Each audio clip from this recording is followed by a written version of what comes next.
Hey everyone, today I'm really excited to show you a great summer grilling trick if you love chicken. It's an ingredient that's not hard to find. In fact, I'm 100% sure that all of you have access to it because all it is water.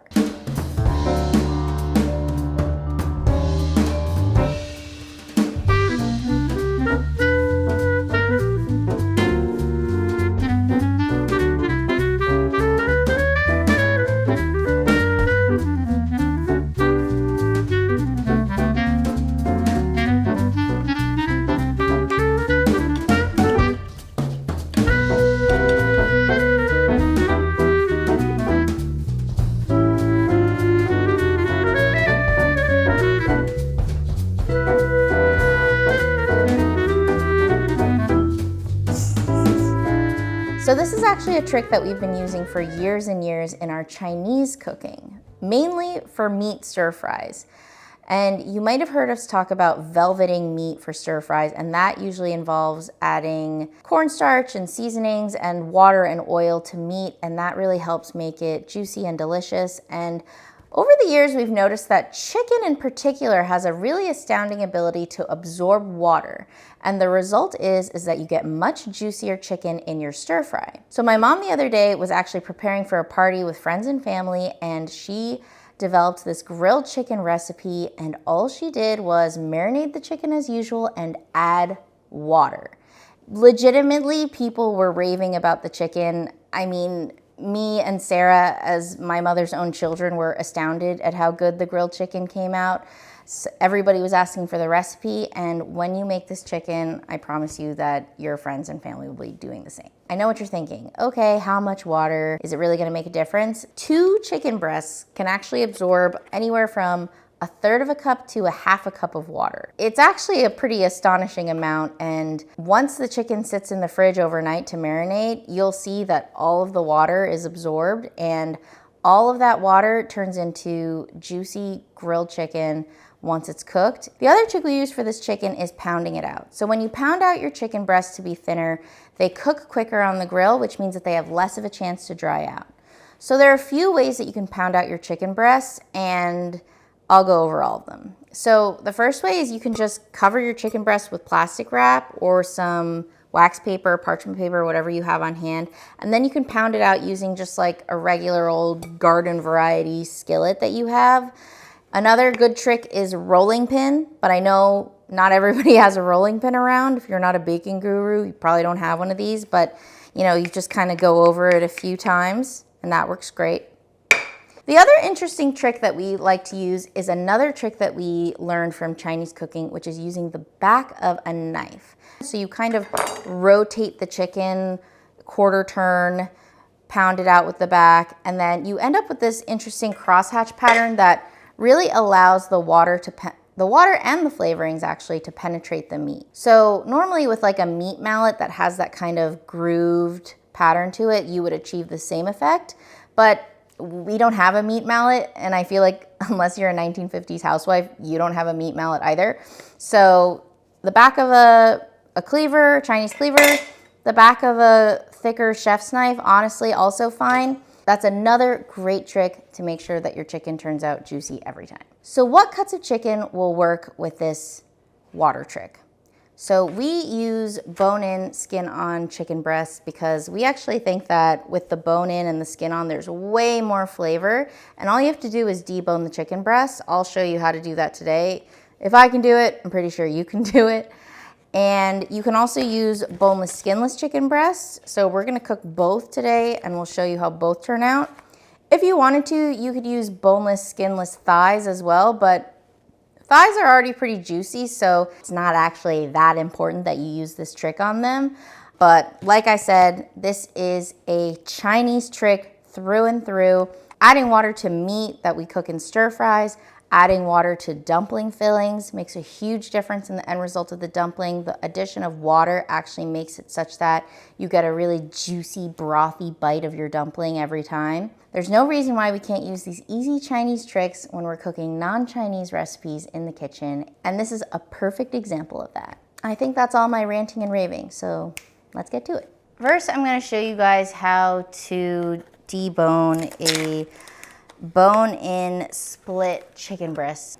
And that just means that they took the whole breast and then split it down the middle to get 2 pieces out of it.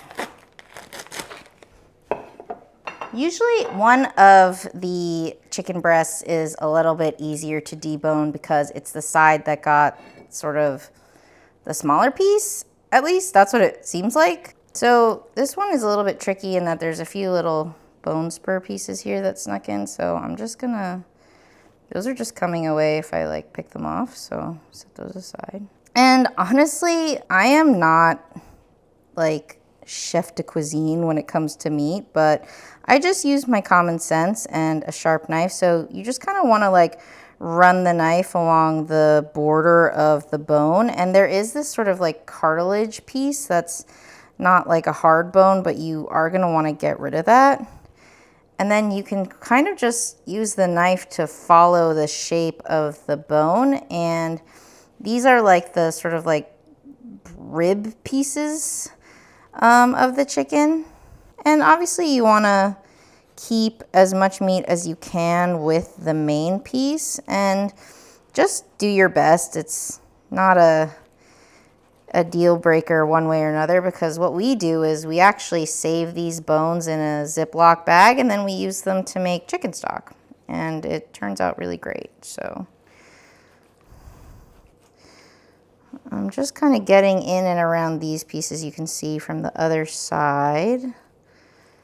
So then here is where there is a little bit of a tricky part, is there's this kind of like knuckly part that kind of runs up through the top of the breast, and that part gets a little dicey. You kind of just have to cut it out as best you can.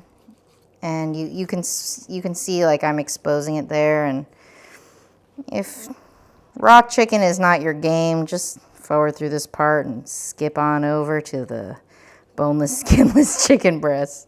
So I'm just gonna call it done there. Sometimes there's a wishbone, so usually you can just kind of prise that out with your fingers, and there it comes, part of the wishbone. Now I've got my boneless skin-on chicken breast, and you can see this part is the tender. This part does kind of come off over the course of the pounding, so I'm just going to gently remove it. It just comes right off, and that can just be marinated as is because it's already super tender. And yeah, I'm just going to do the same with my other chicken breast. If you want, you can also just kind of like tug. Once you get to past a certain point of cutting, you can kind of just like tug this part off, and you'll see that there is some meat that's kind of clinging to it. Again, like I said, that's why it's good to save these for stock. But then from there, it's a little bit easier. You can just sort of cut the bone away, and it's a little bit less dicey doing it with the knife. So that's another option that works just as well. And I can kind of feel I'm hitting that wishbone again, so I'm going to get rid of this piece. And I see the wishbone poking out. I know it's a little gruesome. People just hate dealing with raw chicken, and I get it, but the quicker you overcome your fears, the better. Okay. See? Minimal damage done. Got it out pretty easily. There's my second split chicken breast, and you'll notice there's always one that's going to be a little bit bigger. This is a big one. This is a small one. That's why we're pounding them to an even thickness. Okay, so now I've got my boneless, skinless chicken breasts. For obvious reasons, this is much, much easier to work with. And all you have to do is worry about pounding these out. There's absolutely no processing that you have to do with these. So the last thing to do to process these chicken breasts is you may want to trim away some of this fat that can turn up close to the tip of the chicken breast. And there is a way that you can do that without getting rid of all of the skin, because when you grill the chicken, the skin will shrink.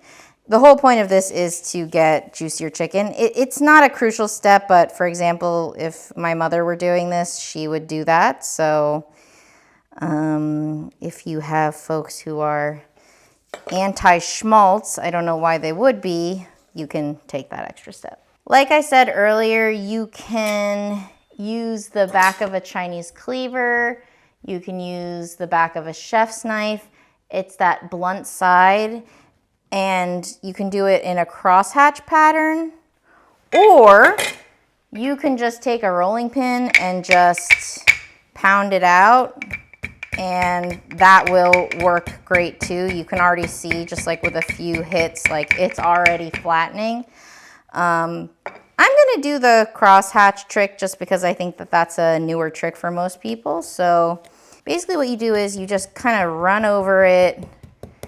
And you don't want to apply too much force. Like, you're not wanting to like kind of gouge into the chicken so much, though depending on the thickness of your knife, if you do, it's totally fine. So I'm just going to run over it on both sides, and kind of you can see there's this crosshatch pattern that comes up, and depending on the thickness of your knife, that'll depend on how much force you want to use, because if it's a thinner knife, it can actually kind of cut into the meat a little bit. So you don't want to destroy the integrity of the texture so much. And you can kind of see that that's what's happening a little bit more on this rougher side. It's kind of really getting in there. And like I said, it's just a nice way to mimic the effect of like a traditional meat mallet, and get the chicken a little bit thinner. I will say there's no need to get it super thin. This is pretty thin, and when they cook up on the grill, you actually want some thickness to it so that they don't dry out before you can get some good color on the grill. Though that's another reason why you want to make sure you start with a super hot grill.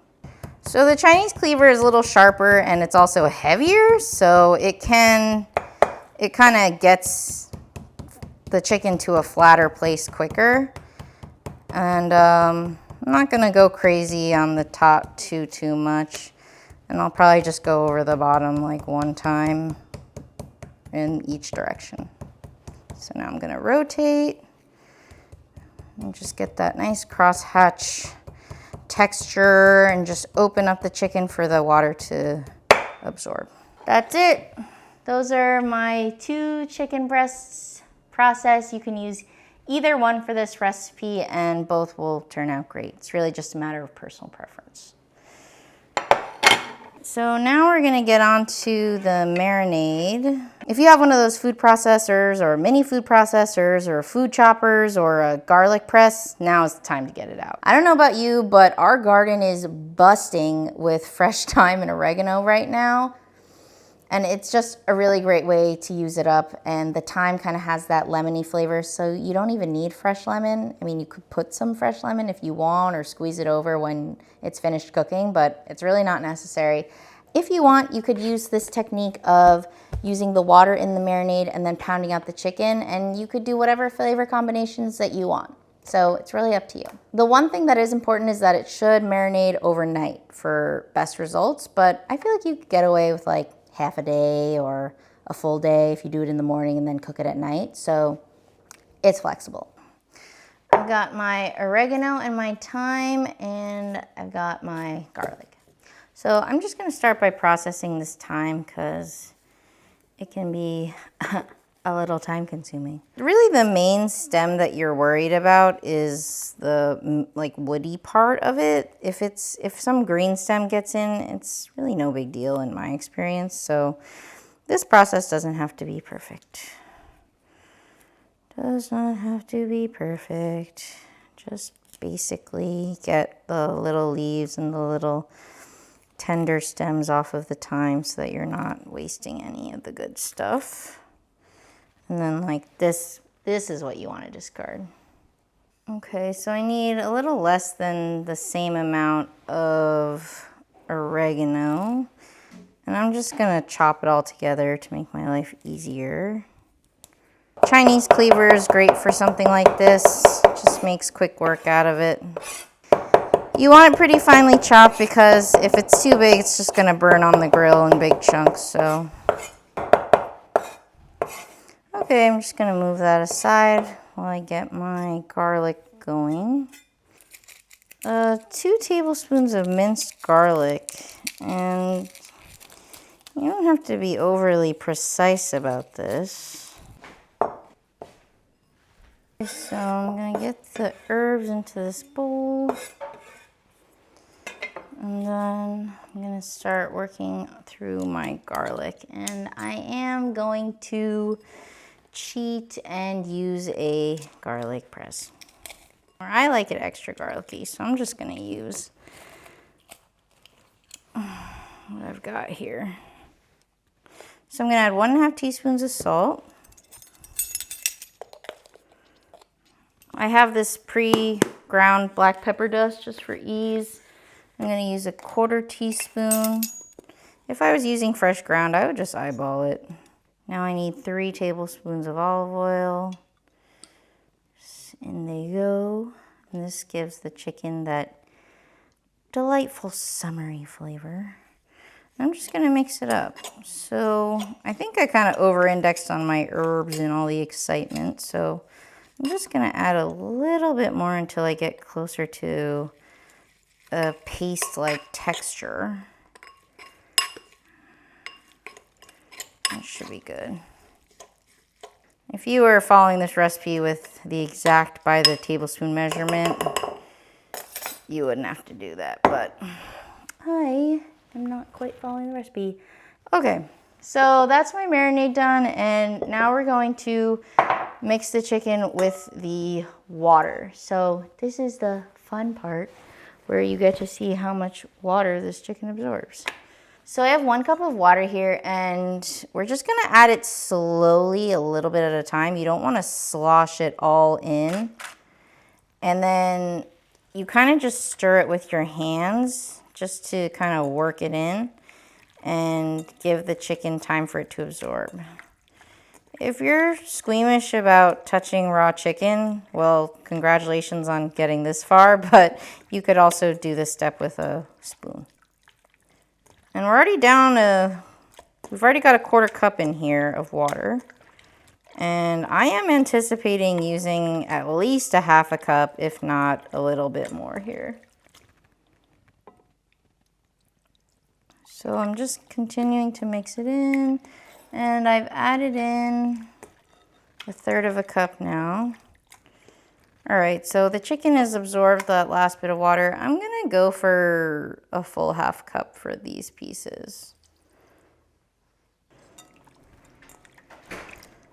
Okay, so here we go, moment of truth.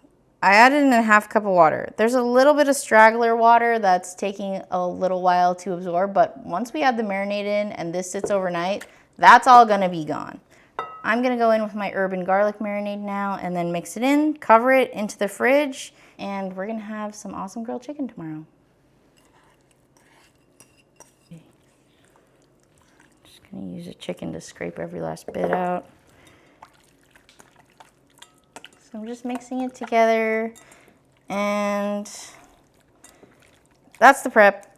And now it's ready to go into the fridge. I'm just gonna cover it with a plate and get it in the fridge. We've got our marinated chicken. This has been sitting overnight, and there is no water down there. So this water has been completely absorbed by the chicken. It's ready to hit the grill. We actually have 3 grills at our house. We have a charcoal grill, a gas grill, and then a built-in grill. But usually we use this grill just because it's quick and easy, and that's really the theme of this recipe. And also the built-in grill is broken. And also the built-in grill is broken. So it's preheated. It's been preheating for a good 15 minutes, I would say, 15, 20 minutes. And you really want to make sure the grill is nice and hot. So it's it was at about 500 degrees when I first opened it.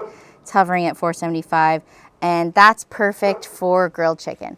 Now, grilled chicken, any grilled foods can and will flare up, especially if you have grease hanging around in your grill. You've been using it a lot over the summertime. So it's really safest to have someone watching the grill at all times to avoid ruining your dinner and burning your food, just like I did 2 weeks ago. The trick with grilling chicken, if there is skin on the chicken, is that Grilling and searing, honestly, you always want to do skin side down.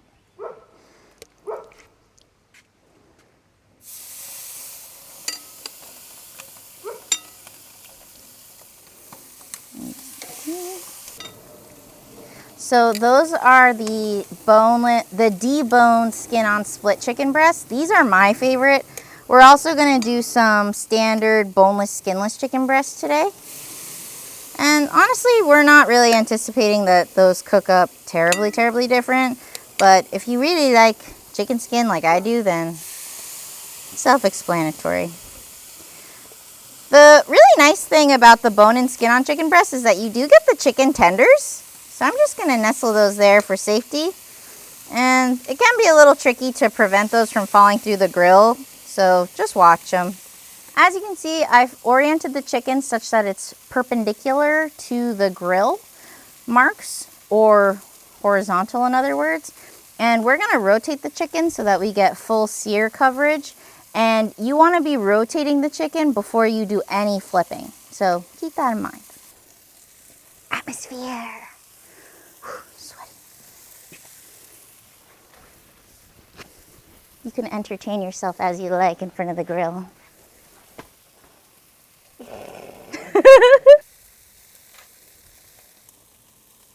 Okay, so I did close the grill for just a little bit, but I can hear some vigorous sizzling, so I'm going to check on it. You always want to burp your grill to avoid heat burning yourself. So you can kind of see around the edges that the chicken is cooking pretty quick, so I'm just going to take a little peek what's going on. So that looks really nice. So now, like I said, I'm going to rotate it like 45 degrees, and I'm going to do that with all the pieces. And you can kind of move it to like a newly hot spot if you want. And then I'm just going to let it cook for a little bit. I mean, this really doesn't need any rotating. Those chicken tenders are so good. So since it's cooking pretty quickly, I think I'm going to leave them uncovered. And the reason why I know it's cooking quickly is you can see around the edges it's starting to turn white. So it's kind of like when you look at the cross section of a piece of salmon and you can see like the cooked parts start to converge and meet in the middle. Same for the chicken. And if you're nervous, we do recommend using an instant read thermometer. And once it hits, I think 155 to 160, that's when you can be really safe in taking it off and let it rest. And then in that residual resting time, the temperature will come up to 165. And look at this chicken. I mean, if this isn't a big old vote for team skin on, bone in, I don't know what is. This is the skinless chicken breast, which also looks great. So, like I said, it's a matter of personal preference.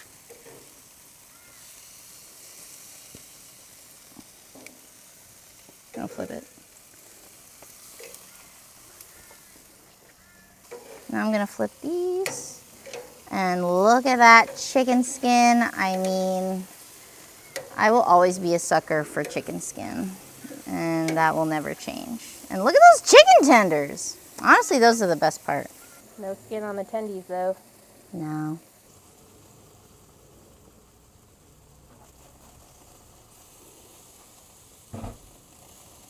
Okay, so the chicken is done. We tested the internal temperature, and it's just hovering close to the high 150s, so we're gonna take these off.